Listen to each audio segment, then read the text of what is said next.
Doma Sports Talk worldwide with some news from the world of boxing. So y'all know what time it is. You ain't in a rush to get concussed. Now I talk a little concussion. Taz. You know what I'm saying? My boy Guillermo Taz Rigondeaux. Beat your boy Saulus Liberio. Beat him. It got a split decision. Think it should have been unanimous.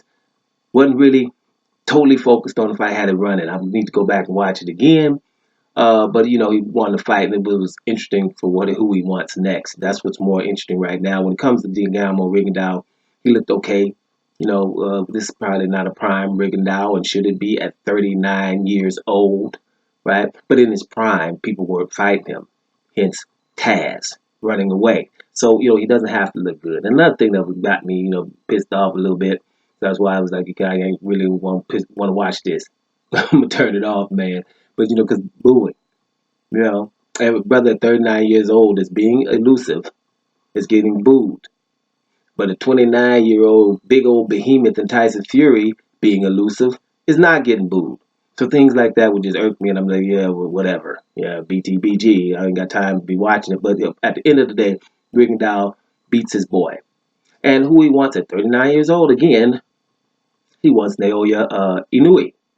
Right? And we know him. He won the Bantamweight Super 6 tournament. That's the baddest dude, pound for number one. If you let Mr. Kim at ESPN tell it.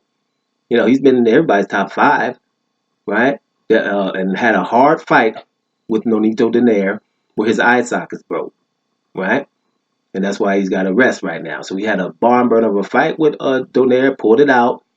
But we know that Guillermo Rigondeaux took care of Donaire in 2013 and beat the hell out of him. Right? Long time ago now.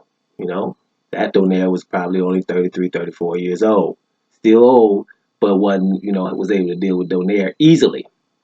So he would have a good right to fight your boy Inoue. And I think that's a good fight because they both have wins over Donaire. And, because of the pound for pound thing, I'm saying this. And, it's simple to have. If Rigondeaux fights him, they should make that fight happen. It could be the passing of the guard. It could be the one when Rigondeaux finally gets beat by somebody in his area, in his weight area, and not just ridiculous. If you look at it, he fought at 118, right? And then went way up to 130 to fight Lomachenko. And people talking about, oh, he quit because his hand was messed up. You don't quit. Why don't I quit? This is the biggest, best fighter in boxing, and he's way bigger than me. It wouldn't come halfway, and it wouldn't even been halfway. But damn near halfway, wouldn't even do that. Nobody asked him to do that. I'm here fighting him, and I'm supposed to fight him without my strong hand. Why would I do that? For whose entertainment? Yeah, I know, BTBG, it doesn't matter. But here we are booing a 39-year-old little guy who can't get fights, and because he's not getting hit at 39 years old. That is a feat. That is awesome. He's being elusive at that age? Are you kidding me? Well, when you don't want to never see greatness, that's how it is. So, when it's like that, if he beats Inoue, fights Inoue and beats Inoue, he would be my pound for pound number one. For a while at least. And I would respectfully excuse myself to some boxers that might take issue to that and would have a right to, like a Mr. Undisputed, Terrence Crawford, Alexander Usyk, those kind of guys that have been undisputed. And matter of fact, Deontay Wilder, because my average weight of people I'm knocking out is 30 pounds. And if Deontay beats Tyson Fury, who's the number one heavyweight in the world, then he would have to be able to take issue with putting somebody at number one pound for pound. But I'm pretty sure everybody will respectfully agree with me here that Rigondeaux has been probably the most avoided fighter in the last decade, period.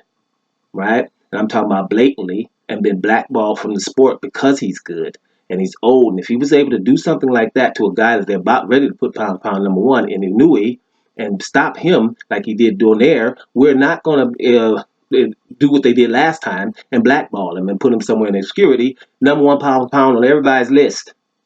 You know what I'm saying? Period. And we don't listen for about 6 months, and then after that, you can go back to what you was doing.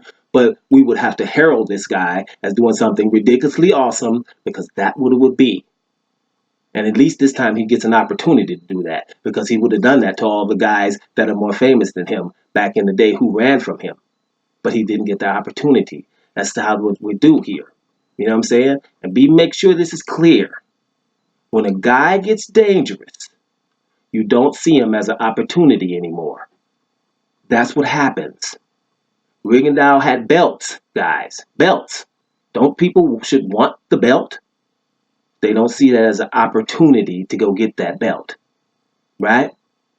Canelo Alvarez, Demetrius Andrade, he beats Demetrius Andrade, and he is a legend forever. That was his legend forever fight, because if he would have beat Demetrius Andrade on the Mexican holiday for undisputed, he would be an undisputed middleweight champion by only beating Demetrius Andrade. But you know something? They didn't see that as an opportunity. And when that happens, the common denominator will be the person on the other end of that opportunity is something to deal with that you don't want to be dealing with on national TV. Louis the Real King Kong Ortiz. You hear Dillian White all the time. I want Wilder. I want Wilder. He will not fight Dillian White. Louis the Real King Kong Ortiz. Louis the Real King Kong Ortiz been in 2 high-profile fights with Deontay Wilder. You beat him, you are all of that. He won't.